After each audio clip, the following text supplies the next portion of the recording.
Hello everyone, it's John from Brisbane and I'm going to talk about my top 5 games that are in my collection.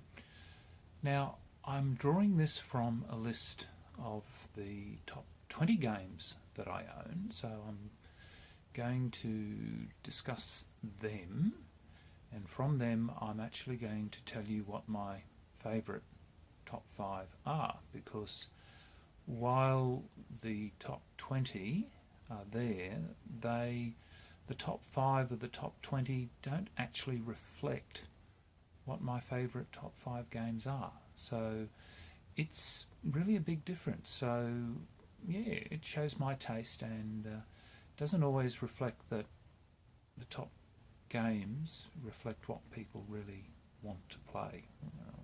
And then just shows, yeah, I'm weird.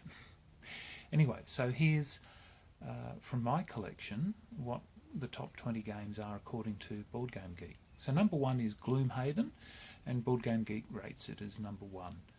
2 is Twilight Struggle. Board Game Geek rates it number 4. 3 is Terraforming Mars. I'm actually yet to play it. It's ranked number 5 on Board Game Geek.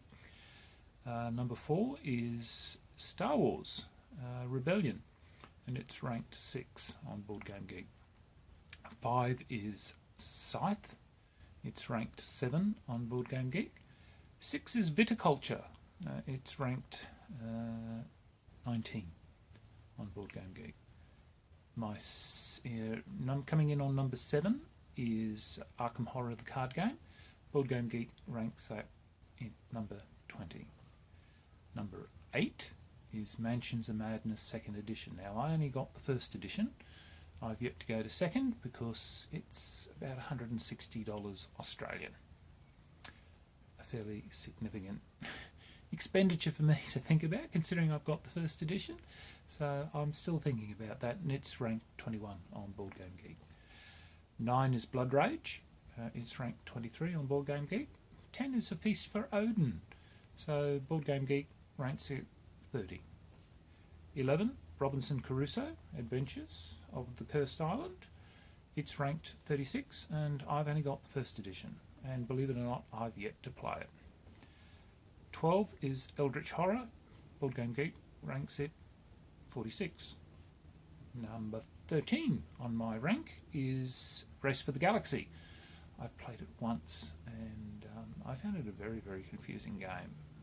Board Game Geek ranks it 50. 14 on my list is Lords of Waterdeep. Board Game Geek ranks it 51. 15, El Grande. Good game.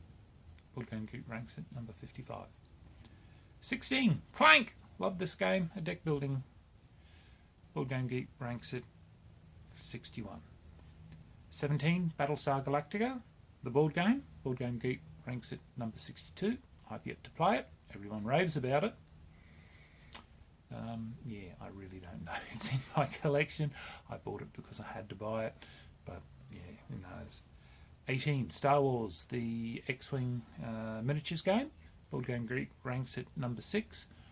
I like it, but I just honestly could not keep up with it, and it really is an expensive game now. But I've got the early stuff, and I'll just play the early stuff. 19, Sherlock Holmes Consulting Detective. I bought it when it first came out, so that shows you how old it is, and I love it. Board Game Geek ranks it number 66. And the last one at rank 20 is Santorini. Board Game Geek ranks it number 74.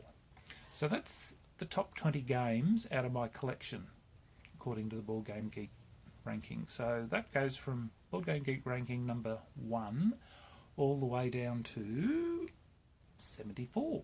So yeah, quite a bit of a ranking there. So yes, old man needs a clipboard.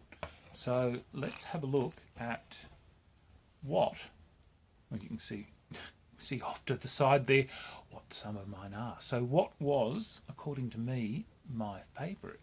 So my favourite to start with, here we go. My number 1 game that I always love. Yes, Lords of Waterdeep is number one on my list. We play this quite often, and I just like the fact that it's fairly simple. A mate of mine, his wife, wife to be, James's wife, Megan. Really good. Simple. It's easy to pick up. The fact that the game doesn't play forever, and I really do enjoy it. Look, you will find that I'm not a person who can explain games very well. I'm a person who plays, and generally I'll say I like a game or I don't like a game, and I'm very much a generalist. So if I say I like a game, you can be pretty much assured that it's a good game. Okay, so if you want somebody who's going to break a game down, you can probably watch somebody else's reviews. They'll probably give you a better one. So if I say I like a game, you can take it pretty much for granted that it's a good game. Okay, so yep, my number one, Lords of Waterdeep, highly recommend it, excellent game. So that's my number one. Second is, it's got shiny because I left the plastic on it, Twilight Struggle. I played this with a friend of mine, Leslie. He and I played this. We have so much fun.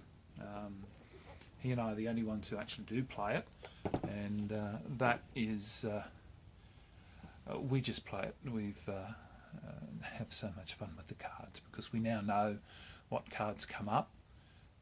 But when we were first starting to play, we didn't know what the hell was coming up. But one of the ones where you get to poke your opponent and things like that. So it is a really good game. And for instance, I very rarely do some of the things like coups and things like that where Leslie will take the chance. I hate taking chances, but it is a good game. It really is.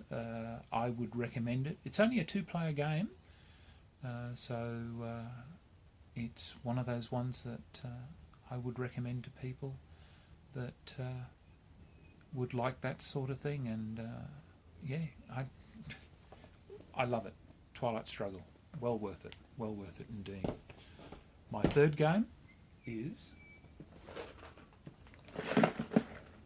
Viticulture. This is played so often at the club, and it is because of the player count, 6. Up to 6 people. The number of times that we have 6 people at the club looking for a game to play. We'll have that many people looking, and we don't have a lot of games that can play up to that number, and it's good, and it's a fun game. Everybody can understand it, and it is a lot of fun. It is a good game, so highly recommend it. A lot of fun, and the fact that I can play it solo, it's brilliant. So that was my number 3. Number 4, I love my H.P. Lovecraft. I really do. So, Eldritch Horror. What can I say? Love it. Love it. Love Arkham Horror.